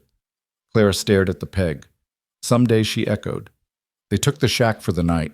Ethan blocked the door with a crate and wedged the window with a piece of wood so it could be opened fast, but not from the outside without banging. He boiled water, poured it over coffee grounds until they surrendered and handed Clara a cup. She wrapped both hands around it and stared into the steam like a fortune teller without patience for symbols. "Back on that shelf," she said finally. "When you talked to those men, your voice didn't shake." "It did," he said. "But I told it who was in charge, and if they'd rushed us, we'd be running a different trail." She nodded as if that made sense, not as comfort, but as math. The dark went patient around the shack. The wind above the cliff forgot itself for long stretches, and then remembered in short sighs. Somewhere a fox yipped, then reconsidered its own news and went quiet. Ethan rolled his bad shoulder. "We're close to that windless place," he said. "One more push tomorrow and we can build something that keeps weather on the outside." Clara's gaze lifted from the steam. Her eyes were clear in the lamplight. "Then let's push," she said. He watched the set of her mouth, the line of her jaw. Whatever filth she had named was no longer the only thing in the room. There was steel, too, and a new kind of clean, the kind that comes from choosing. He banked the lamp and took the chair by the door. She settled on the pallet near the wall blanket tucked under her feet. For a while they heard only the small talking noises houses make when they're deciding whether to accept new people. Then silence took the roof and held it. Ethan didn't sleep. He thought of ledgers and names, and a brick building with no windows, of a sheriff who shook hands with preachers who weren't, and of a county that could be hurt without bleeding. He thought of a plateau and a wall he could raise from old boards to give a woman a place to set a comb without flinching. Just before he let his eyes close, a thought knocked once. It was not fear. It was a decision walking toward him like a man on an empty street. He didn't speak it. He didn't need to. Morning would carry it out loud. Morning came silver and thin, seeping in through the cracks of the shack like a whisper. Ethan Graves opened his eyes before the sun cleared the ridge. He'd slept light, the rifle within reach, ears tuned to every shift of wind outside. Clara stirred against the far wall blanket tangled around her legs, one arm thrown across her chest, as though holding something still in a dream. He rose quietly, poured the last of the boiled water into the tin cup, and took it to her. "Drink before we move." She blinked, awake eyes raw but alert, and accepted it. Her hands no longer shook with the same brittleness, they trembled with use, not fear. She drank, wiped her mouth with the back of her hand, and whispered, "I dreamed I was back there." Ethan sat beside her, his back to the boards. "But you woke here." She nodded, letting the words settle. Dreams weren't facts. Waking was. They left the shack at first light. The land stretched out flat for a spell sage, breaking into gray seas, the horizon a raw line where mountains shouldered the sky. The wind carried faint scents, ashes, pine resin, and something else, smoke not their own. Ethan slowed, crouched, and touched the ground. Fresh prints, 3 sets this time, wide apart, deliberate circling. "They know where we are," he murmured. Claire's lips parted. "Then we don't run." "No," he said, eyes narrowing. "We hunt back." By midday they reached a saddle where the land folded into gullies. Ethan led her into the cover of a dry arroyo. The walls rose steep, shadowed, cool enough to keep their breath hidden. He taught her quick, no-wasted words. How to place her boots in sand so they left nothing sharp. How to mark a trail with stone so only the two of them would read it. She listened, absorbed. She mirrored him with the precision of someone who had been denied lessons all her life and wasn't going to waste a second now. That evening, they heard voices. Men moving careless through the upper ridge, laughing too loud, one cough, echoing like a hammer strike in still air. Ethan pressed Clara against the wall of the arroyo and whispered, 3. One's green, other 2 mean. Her hand closed around the rifle stock. "We could end it now." "Not yet." Let them think they're hunters, so they waited. The men passed above boots crunching on shale. One paused, spat, and muttered something about Kane's girl. The word twisted inside Clara, but she didn't let it show. Ethan's hand pressed light against her arm, not comfort, just an anchor. When the ridge went quiet again, they moved deeper into the gully, walking until the moon climbed high. The land opened into a small hollow sheltered by boulders. Ethan set down the packs. "We camp here, but no fire. Tonight the dark's our friend." Clara wrapped in her blanket, her face pale in starlight. She stared at him across the hollow. "They'll keep coming," she said. "Yes. And you'll keep killing." His gaze didn't waver. "I'll keep choosing who doesn't walk away." She swallowed, then asked the question that had lived in her since that first night. "Why me, Ethan? You didn't know me. You could have ridden past." He leaned back against the boulder, the night wind threading through his hair. "Because no one else did." Her breath caught. She turned her face away, hiding the crack in her eyes. He didn't press. Some truths only grow when left in silence. The next morning, Ethan set snares along the hollow's rim, bent branches into false signs of movement, and covered their tracks with stones. Clara followed his hands, learning. When he glanced back, she was already mirroring the knot he'd tied her jaw tight with determination. "You're quick," he said. "I've had to be," she replied. That afternoon, the trap caught. A man screamed from the ridge above his leg, caught fast in Ethan's snare. The sound was jagged, too loud for the clean silence of the plateau. Ethan climbed, quick rifle ready, and dragged the man into scrub. Clara followed, breath sharp. The man was broad-shouldered, eyes yellowed by drink. He spat blood and laughed even as the rope cut deep into his flesh. "You think you won anything?" She saw it all. The house, the ledger, the faces. That's why she's dead already. You're just the fool carrying her to the grave. Ethan crouched, voice cold. "Who sent you?" The man bared his teeth. "Jedediah Kane. Sheriff and king of this rotten county. You're gnats in his teeth. He'll spit you out." Clara's face paled, her body rigid. The ledger, she whispered, remembering the book beneath the oilskin. The man heard her and laughed louder. "She knows. That's enough to put a rope round both your necks." Ethan's fist silenced him. The laughter stopped with a wet crack. When the man slumped, Ethan turned to Clara. "You see now?" he asked. She nodded, her eyes dark as canyon water. "They'll never stop." No, Ethan agreed, but we can make them bleed each mile they walk. That night, as coyotes called far off, Clara sat by the cold ashes of a fire they dared not light. She whispered more to herself than him. You kill for me. Ethan shook his head, his voice steady. I live for the truth you carry. That's the part they're afraid of. Her gaze lifted, catching his in the dark, and in that moment she understood her survival was no longer just about running. It was about turning what she had seen into something that could bring the whole rotten house down. Behind them on the trail they had left, the second and third pursuers were already tracking patient as wolves. The hunt was tightening. The wind dropped as if the land itself had paused to listen. The hollow where Ethan and Clara hid was still stars punching sharp holes in the black sky. Sleep didn't come easy. Every time Clara's eyes closed, she heard again the laughter of the man caught in Ethan's snare, his voice mocking her with truths she wished were lies. When she finally drifted, it wasn't peace, it was a shallow drift over dark water. At first light, Ethan shook her shoulder. Up, we move. Clara pushed herself upright, blanket sliding off her shoulders. She saw the stiffness in his jaw, the way his bad shoulder pulled tight. He'd carried more weight than his share in the night. Still, he didn't complain. She pulled on her boots and followed. The trail bent into a canyon so narrow that light came down in slices. Ethan walked ahead, rifle-low eyes flicking from rim to rim. Clara's steps echoed faintly behind him. Once loose rock skittered down the wall. She froze, heart hammering. Ethan raised a hand without turning and held it there until silence returned.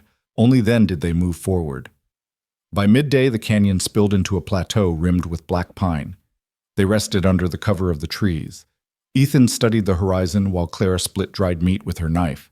Her movements had steadied, no longer timid, but deliberate. You're learning fast, Ethan said. She chewed slowly, then asked, Am I supposed to become like you? He glanced at her. Like me. A man who kills and keeps walking. His face stayed still. You're supposed to stay alive, however that looks. She dropped her gaze, uncertain whether that answer gave her comfort or not. That evening, the signs came again. A set of prints crossing their trail, too clean, too deliberate. Ethan crouched, brushing grit aside. He's close. Close enough to breathe the same dust. Clara gripped the rifle tighter. Then we end it. Ethan studied her, then nodded once. Tonight. They camped without fire, the sky silver with a half moon. Ethan positioned her behind a fallen log, whispering instructions. Watch the ridgeline. Look for what doesn't belong. Don't shoot at shapes, shoot at movement that makes sense only to a man. She nodded, heart in her throat. Hours passed. The night sang with owls and insects, but she heard something else, a rhythm not of the wild. A boot scuff. A cough muffled but too heavy. Her pulse surged. There she whispered.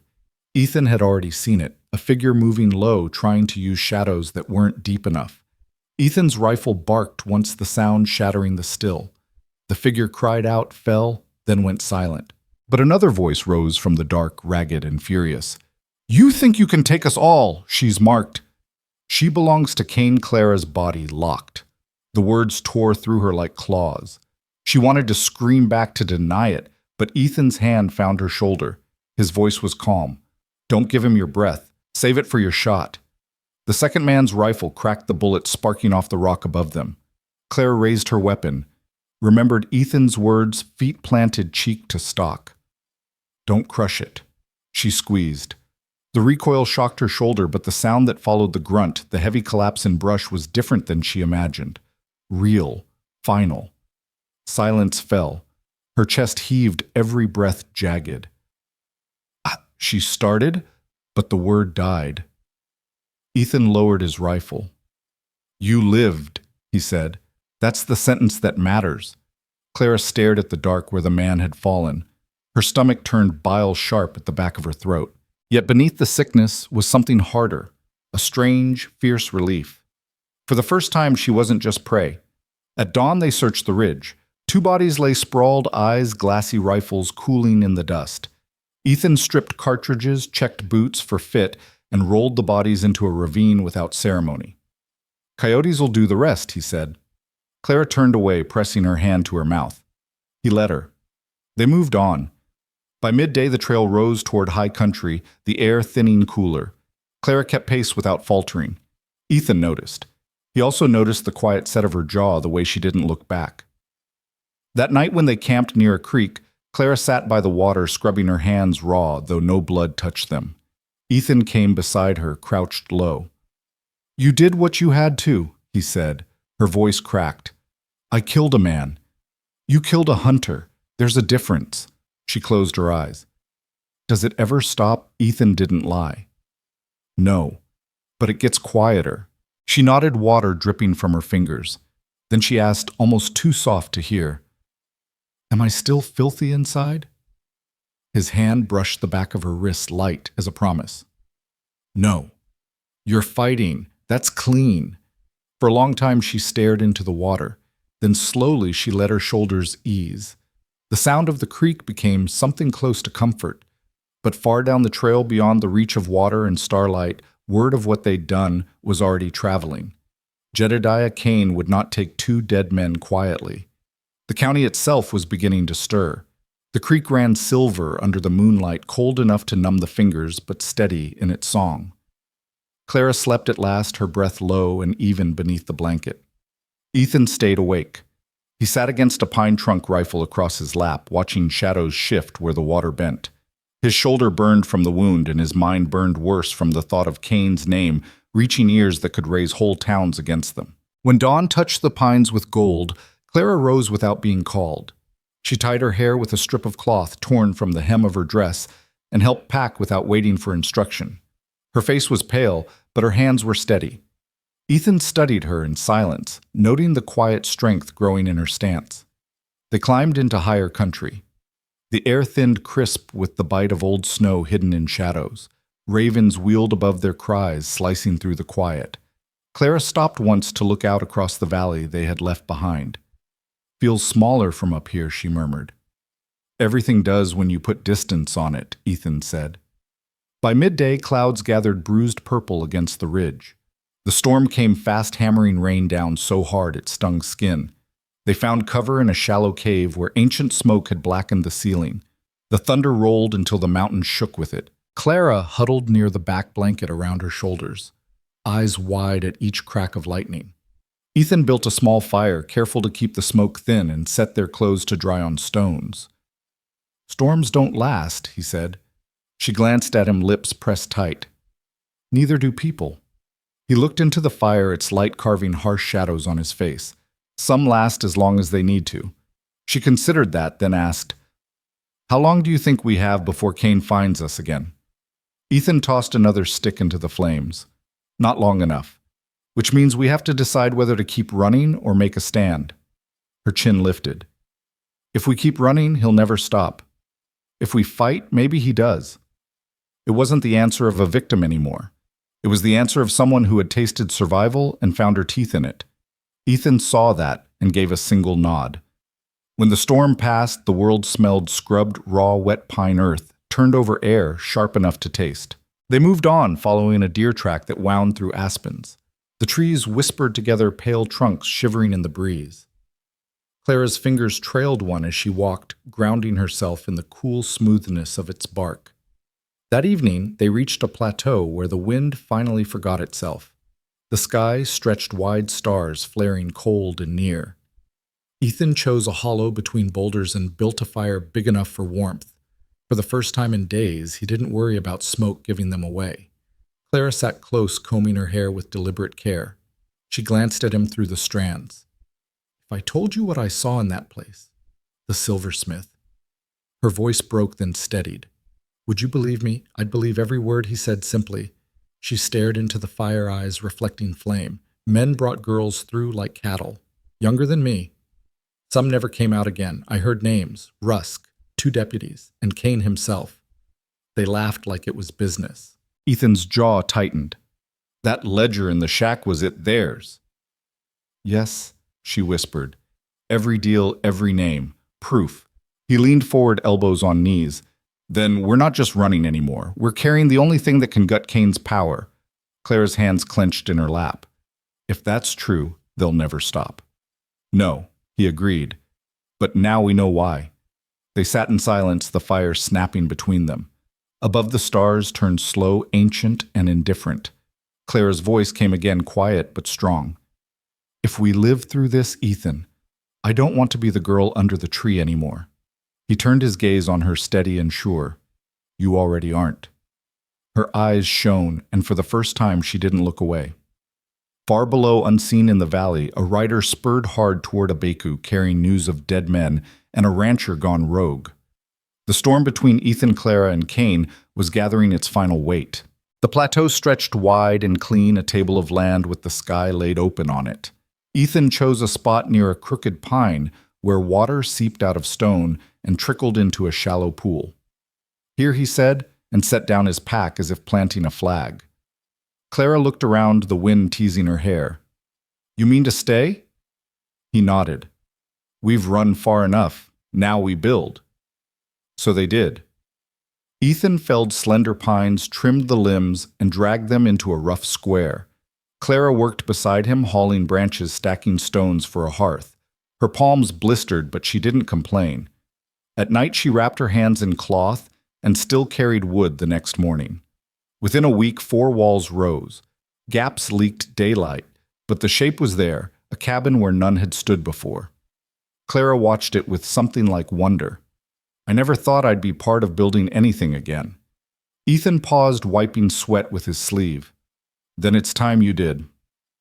Nights on the plateau were different. Coyotes cried far off, but the silence between was soft, not sharp. Clara slept deeper sometimes without the blanket pulled to her chin. When she woke, it was to the smell of coffee, the scrape of Ethan splitting wood, the sound of a man who did what needed doing without demand. Still, shadows of the past followed her.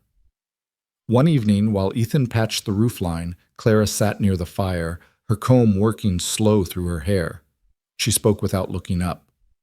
I used to think I was only what they made me, that I'd never be more than what was done to me. She swallowed, voice rough. But here building this place, I feel different. Ethan lowered his hammer. You are different. That girl under the tree is gone. This woman she's choosing. Her eyes shone with firelight. She nodded once as if granting herself permission to believe him. But peace never stretched long in a land ruled by men like Cain.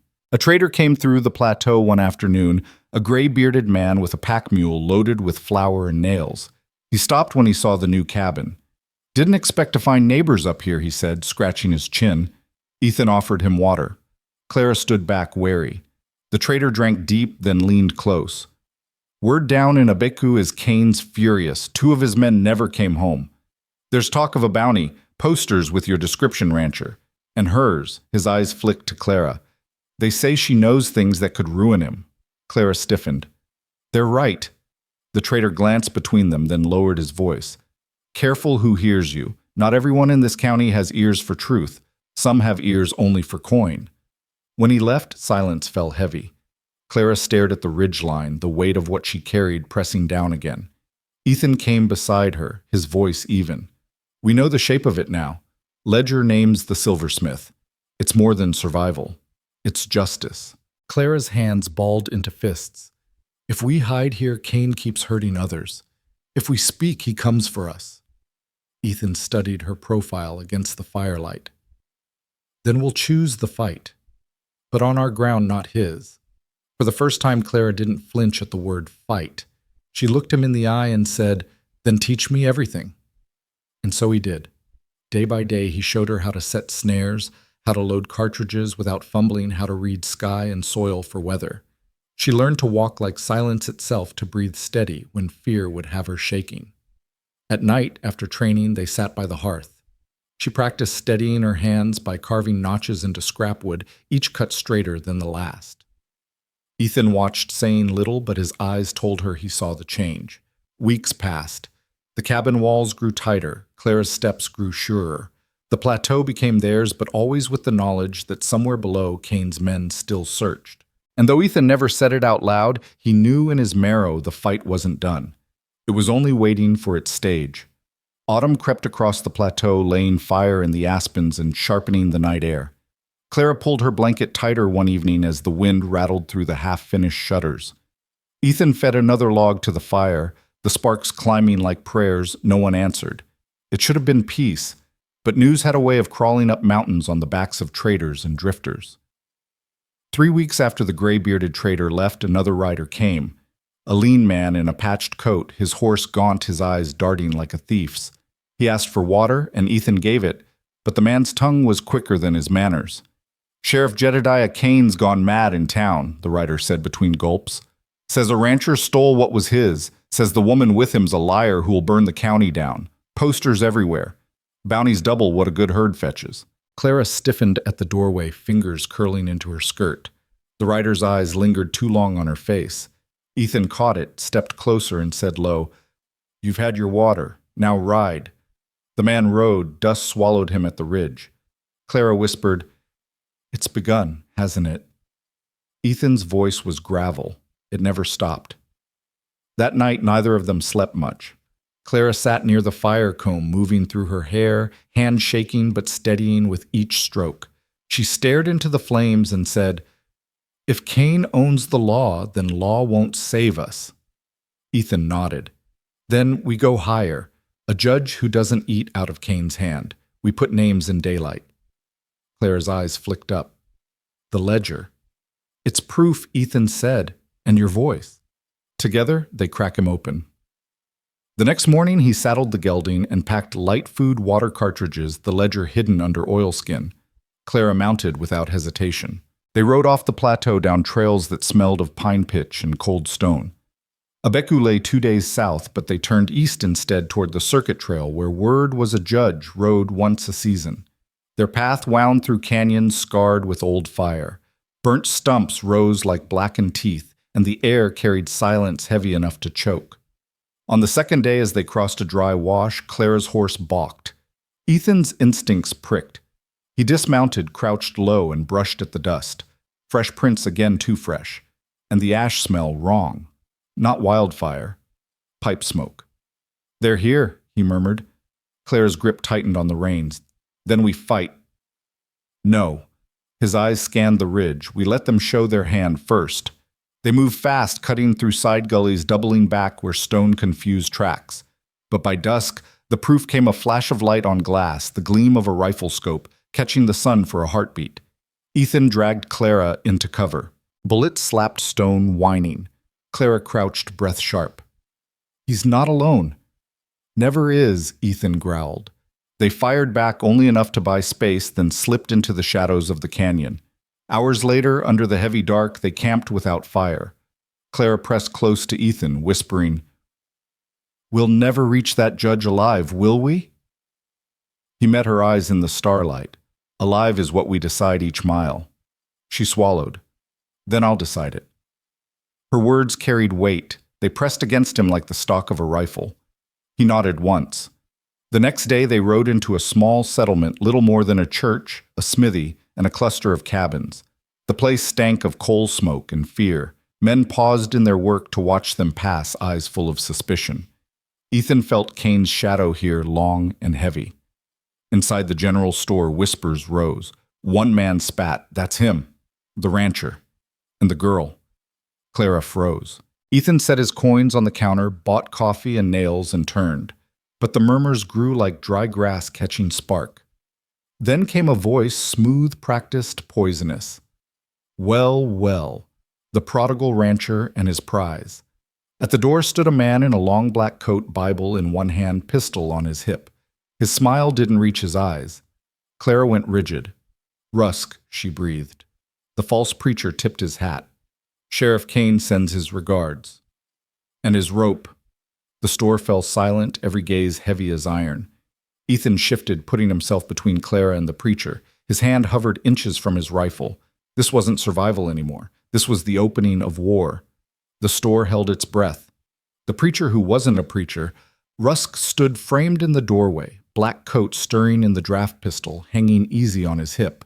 The Bible in his left hand made the picture uglier. His smile had the chill of a rattler before it struck. Ethan moved first, stepping sideways so Clara was shielded by his body. His voice was calm, flat as stone. "This is a place for trading, not killing." Rusk's smile widened. Trade, yes. I've got something to trade. You give me the girl and I let you walk out upright. Don't, and you'll leave in a cart. A murmur rippled through the townsfolk huddled near the shelves. No one met Ethan's eyes. Fear of Cain ran deeper than the river that cut through this county. Clara's hand brushed Ethan's sleeve. Her whisper was sharp. He won't let us leave alive even if you gave me. I know, Ethan murmured back. Rusk chuckled as if he'd heard. Smart girl. You always were. I remember you in the alley carrying trays of water like you were already one of the ghosts. Don't worry. You'll be back where you belong soon. Something inside Clara snapped, her chin-lifted eyes burning. I don't belong to you. I never did. The words cracked the silence. Ethan seized the moment. His rifle came up barrel steady. Put down the gun, Rusk. For a heartbeat, Rusk's smile faltered. Then he laughed. You think the county will choose you over me? I speak the Lord's word on Sunday and Cain's word every day after. You're a dead man carrying her lies. The standoff's stretched tension wound tight as wire. Then a voice cut through an old man by the shelf's gray beard trembling. He's right about one thing, Rusk. You speak Cain's word more than God's. Gasps broke out. Rusk's eyes narrowed. Careful, Elias. You want your store burned next. Ethan didn't wait.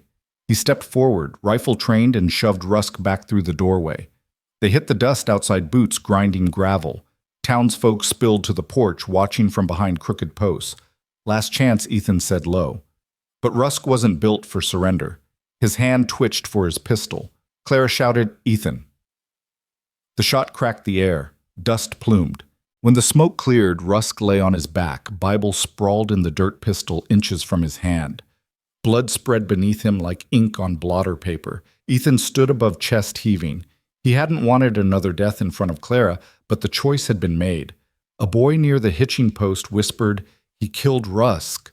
Another voice answered, Maybe he needed killing. The crowd's murmurs grew splitting in two currents, fear of Cain and the taste of truth. Clara stepped forward, her voice shaking but loud enough to carry.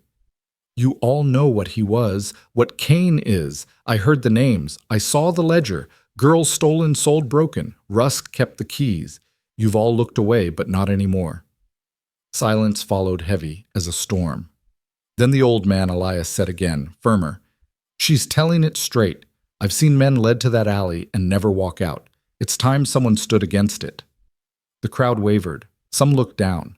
Others met Clara's gaze and didn't turn away. Ethan pulled her back gently. We've lit the fire, he whispered. Now we move before Cain's riders come. They mounted and rode hard east, leaving the settlement buzzing like a hornet's nest stirred too sharp. Behind them, word would spread faster than any bullet. Rusk was dead, the rancher, and the girl still breathing, and the truth beginning to claw its way into daylight. That night they made camp high in the rocks, no fire, the stars sharp above. Clara sat with her knees to her chest, eyes on the dark horizon. It's bigger than us now, she whispered. Ethan nodded. It always was. But now the county knows it. Her face turned to him, pale in starlight. What if Cain himself comes? Then we finish it, he said. And though the words chilled her, they also gave her strength. For the first time, she didn't feel hunted alone. She felt like someone standing at the edge of a war she'd already begun to win. The night after Rusk's blood darkened the dust, the air itself seemed charged brittle, as glass ready to shatter. Ethan and Clara rode until the horses' flanks gleamed with sweat, not stopping until the ridges folded around them like a shield. They camped in a narrow gulch where stone walls rose steep on either side. No fire, no sound but the scrape of hooves settling. Clara leaned against her saddle, breathing hard. Cain will come now, she whispered. Ethan crouched near the mouth of the gulch, rifle in hand. His voice was quiet steel. He already is. Morning brought proof.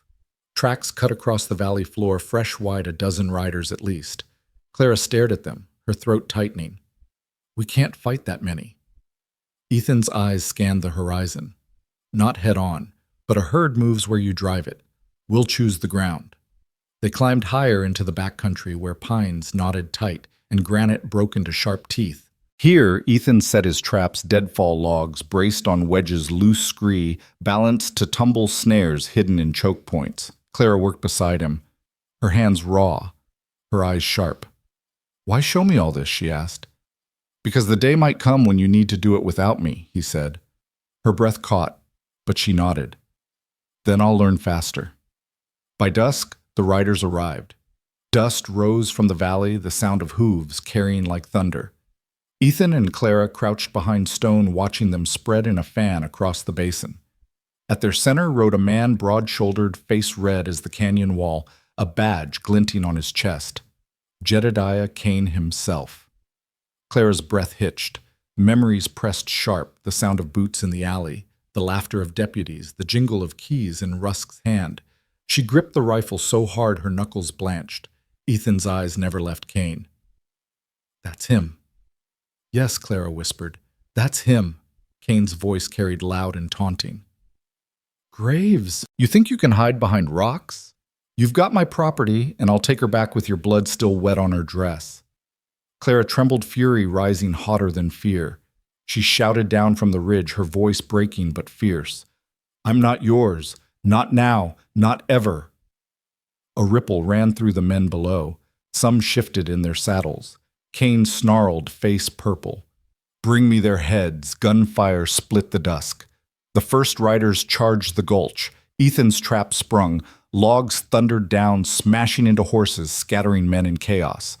Clara fired once the shot, cracking wide, but her second found its mark. A rider toppled, his scream echoing. Smoke filled the gulch, dust rising like a curtain.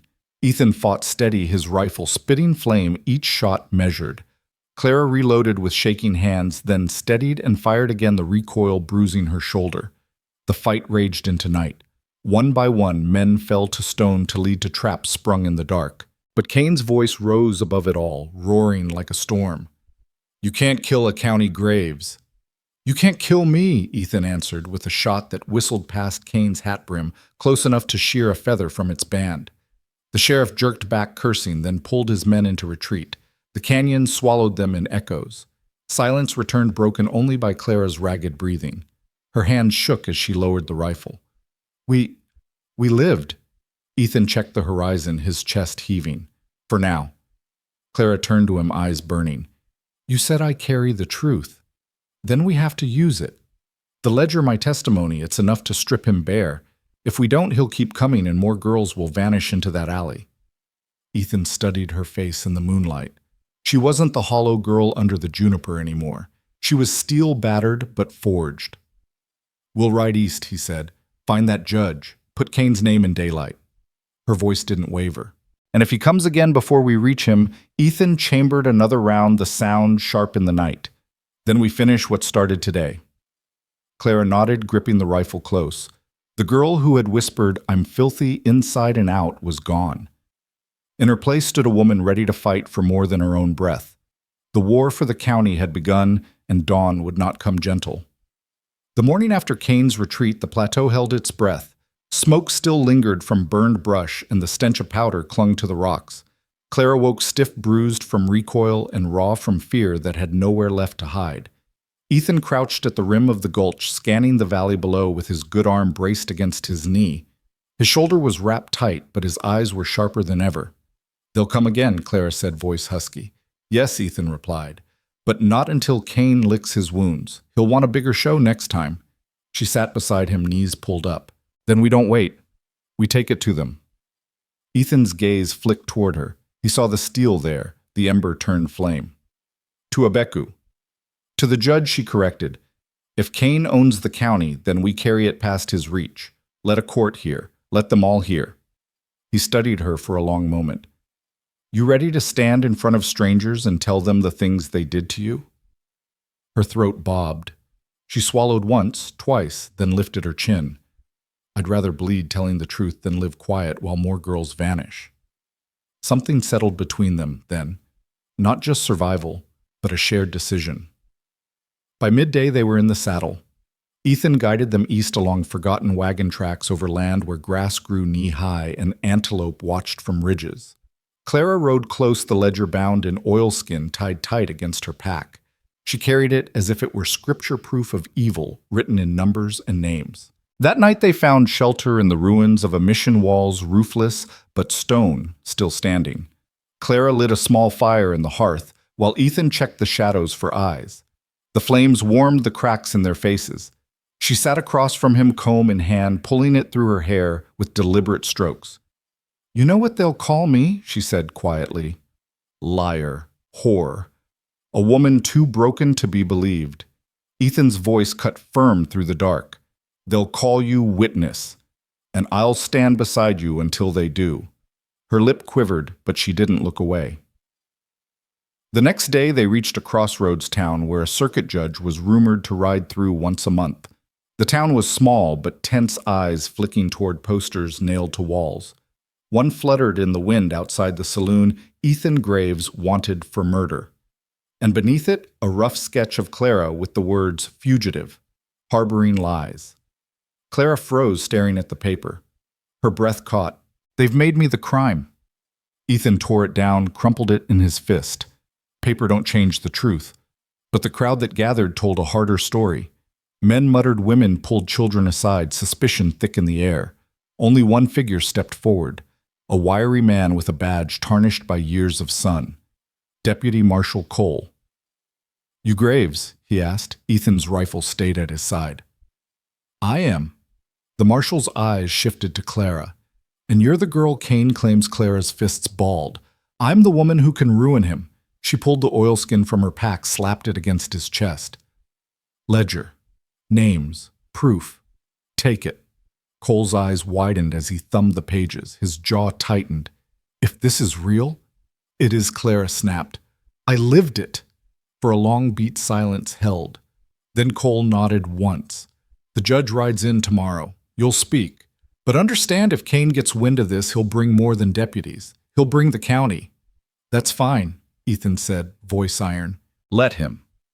They spent the night in the marshal's office, a bare room with cots and barred windows. Clara sat awake long after Ethan drifted her mind, rehearsing words she didn't want to say. She felt the ghosts gathering, pressing against her skin. Finally, she whispered to herself, "Tomorrow I bury you all." Ethan stirred, watching her in the half-light. He didn't speak, but his steady gaze told her she wasn't alone. Dawn came too fast. The judge's wagon rolled into town, a small crowd forming. Kane's riders weren't yet in sight, but Clara could feel the storm coming. She stood tall, dress-patched hair, combed eyes hard. Today she would speak. Today the world would hear what was done in the dark alleys of Abeku. And miles away, Jedediah Kane tightened his saddle fury, riding with him like a second skin. The courthouse wasn't a courthouse at all, just a clapboard hall at the edge of town, windows patched with yellowed muslin. But that morning it held the weight of something larger. The circuit judge, a lean man in a dusty coat, sat at a plain desk with a Bible resting heavy on it. Deputy Marshal Cole stood at his side, the ledger tucked under one arm. Townsfolk crowded the benches, their whispers buzzing like flies in a hot room.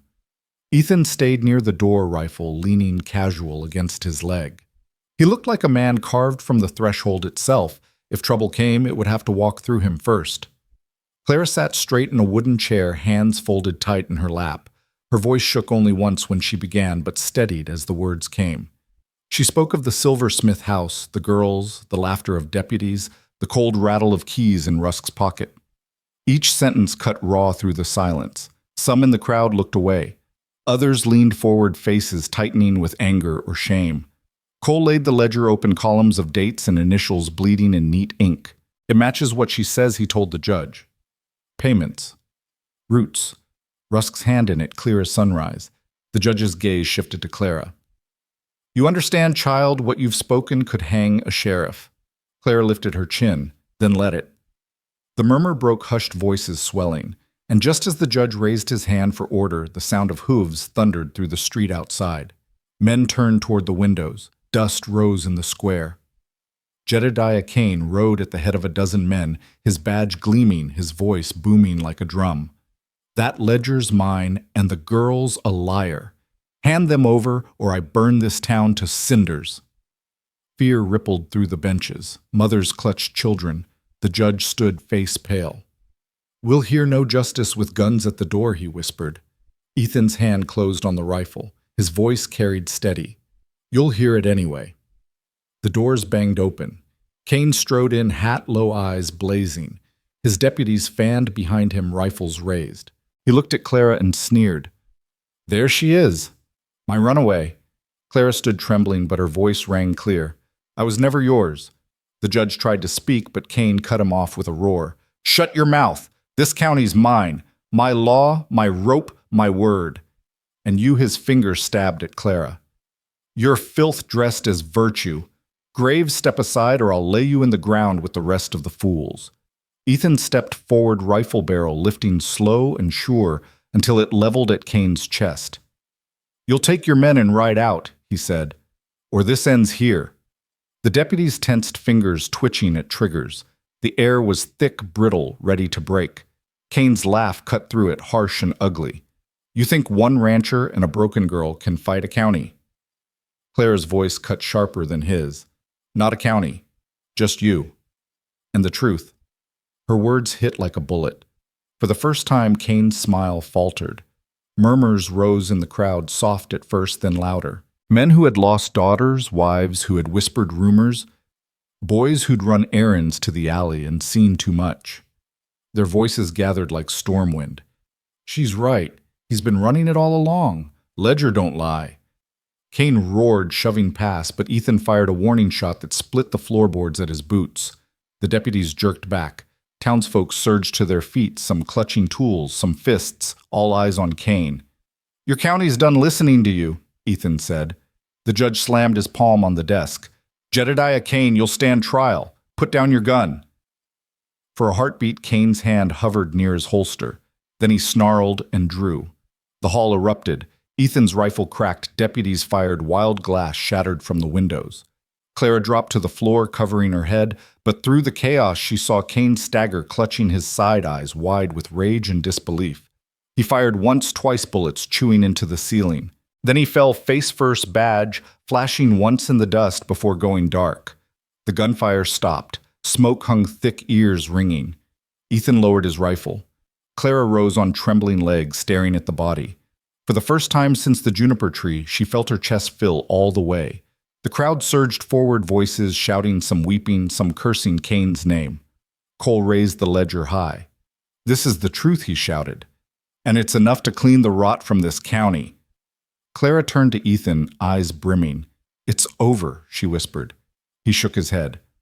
No, it's just begun, because killing a man doesn't kill his shadow, and Kane's shadow had spread across the county for too long. The courthouse smelled of smoke and fear long after Kane's body was dragged out. His blood left a dark trail across the planks, a stain that would not wash easy. Clara stood at the window watching the deputies scatter. Some threw down their rifles, fleeing into the dust. Others were seized by townsfolk who had found sudden courage in the sheriff's fall. Ethan leaned against the wall, shoulder, bandaged eyes, hollow but steady. He had seen too many men fall to feel triumph. Victory was survival, nothing more. Yet when Clara turned toward him, cheeks flushed with firelight, he saw something else. She was still standing. Marshal Cole slammed the ledger shut on the judge's desk. His voice carried through the hall. With this book and her word, Kane's empire dies. But if you think the fight is over, you're fools. His men still hold the jails, the roads, the banks. They'll come crawling to reclaim what's theirs. The judge nodded grimly. Then we must act before the roots grow back. I'll write orders tonight. This testimony will ride east. By federal law, the county will answer. Clara's heart hammered. If it reaches them. If Kane's men don't burn it first. Cole studied her, then Ethan. Which means I'll need writers I can trust. Ethan's jaw set. We'll write it ourselves. The room fell quiet. Clara stepped forward, voice steady. We'll carry it all the way, and if they come, let them. That night they buried Kane under a scrub oak outside town. No prayers, no tears, just dirt thudding against a coffin lid. Clara stood with arms crossed, eyes unblinking until the last shovel stroke fell. May the ground spit you back out, she murmured. Ethan heard and didn't correct her. They left before dawn. Clara rode with the ledger strapped tight against her waist, hidden beneath her dress. Ethan kept his rifle slung, but ready, his gaze sweeping every ridge and hollow. The land was wide, but danger had narrowed to every horizon. By the second day, they reached the river crossing. The water ran high, swollen from mountain melt, and the ferry ropes sagged under the current. A ferryman eyed them warily. Name your business. Ethan kept his tone calm. Business east. Papers for the judge. The man's gaze flicked to Clara, then lingered too long. His lips curled. Word is Kane's gone. Men'll pay dearly to know who killed him. Ethan's hand drifted toward his revolver. But before he could speak, Clara's voice cut sharp. We did. And if you mean to sell us, you'll join him under the dirt. The ferryman swallowed hard, then waved them on. The raft rocked as the horses stepped aboard river spray cold against Clara's face. She clutched the ledger tight, every ripple feeling like a hand reaching to pull it away. Halfway across, shots cracked from the far bank. Bullets splintered wood, hissed into the water. Clara screamed, ducking low as Ethan returned fire. Men in dusters lined the trees, rifles blazing. Hold steady, Ethan shouted. He fired twice, dropping one, driving the others back. The ferryman cursed, hauling on ropes, the raft lurching under the current. Clara pulled her pistol with shaking hands, aimed at a muzzle flash, and squeezed. A man spun and fell. The shooting stopped as sudden as it began. Silence pressed heavy, broken only by the roar of the river. The ferryman's face was pale as bone. You've brought death across my ropes, he muttered. Not death, Ethan said, lowering his rifle. Justice. They reached the far bank, mud sucking at the horse's hooves. Clara's legs trembled as she dismounted, but she straightened quick when Ethan met her gaze. You shot true, he said. Her voice quavered, but pride edged it. I had to. By nightfall, they camped in a cottonwood grove, the stars sharp overhead. Clara lay awake listening to the river's rush, the ledger pressed against her ribs heavier than iron. She whispered into the dark, If I live to see them read you, then maybe all this meant something. Ethan stirred beside her, voice low. It means something already. You're not hiding anymore. Her eyes stung. She rolled toward him, saw the scars cutting his shoulder, the weariness in his eyes. And you? She asked.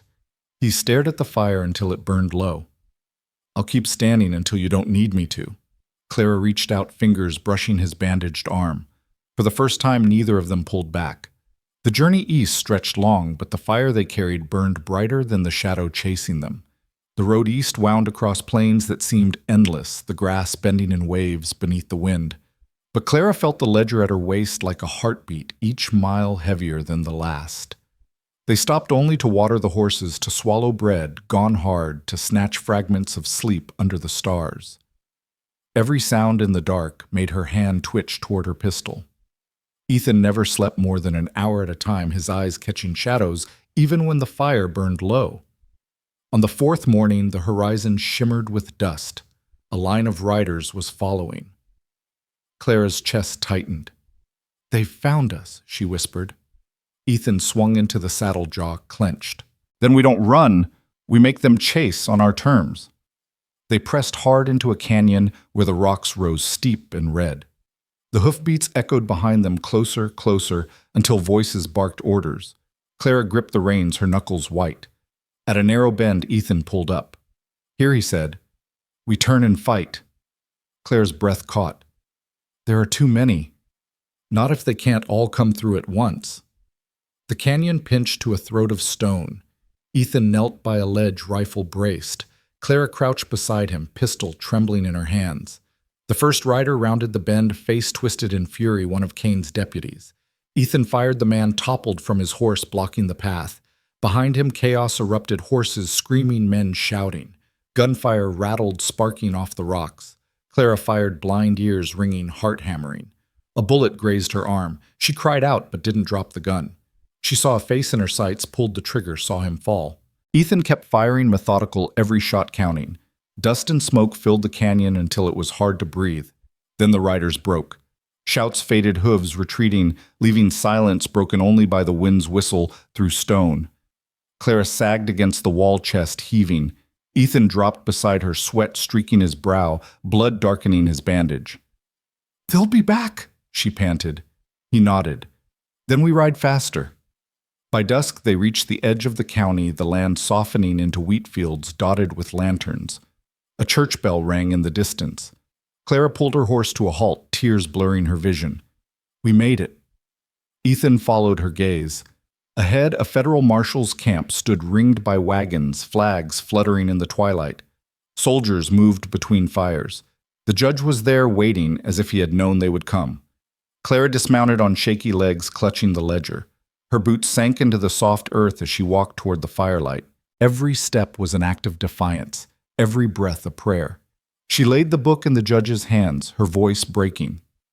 This is the truth. The judge opened it, eyes widening as he read. He looked at her, then at Ethan. With this we tear the roots from Cain's empire. His men will answer to the law, not the lash. Clara swayed, relief and exhaustion colliding. Ethan caught her, steadying her against his chest. She looked up at him, whispering, "It's over now." Ethan's hand brushed her hair back, gentle as the wind through grass. "It's over for them. For you, it's only beginning." Around them, the camp stirred with talk of trials and justice, of a county freed from its yoke. But for Clara, the moment was quieter. She felt the weight lift, not entirely, but enough that she could breathe without fear. That night, she stood at the fire's edge, watching sparks rise into the dark. Ethan came to her side. Neither spoke at first. The silence was companionable, not heavy. She finally said, "When I told you I was filthy, inside and out, I thought nothing could wash it away." Ethan's gaze held hers, unwavering. "Truth did. You did." She blinked back, tears nodding once. The prairie wind carried the smoke eastward toward towns that had not yet heard her story. But they would. And when they did, they would know that one girl, broken but unbowed, had dragged a monster into the light. Clara lifted her chin, the fire painting her face in gold. For the first time, she did not feel small. She felt seen.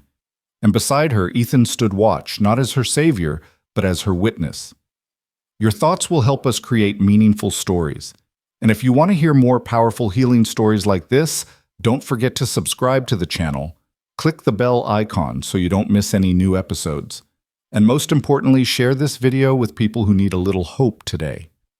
Thank you so much for your time. We hear you, we listen to you, and we are honored to tell these stories for you.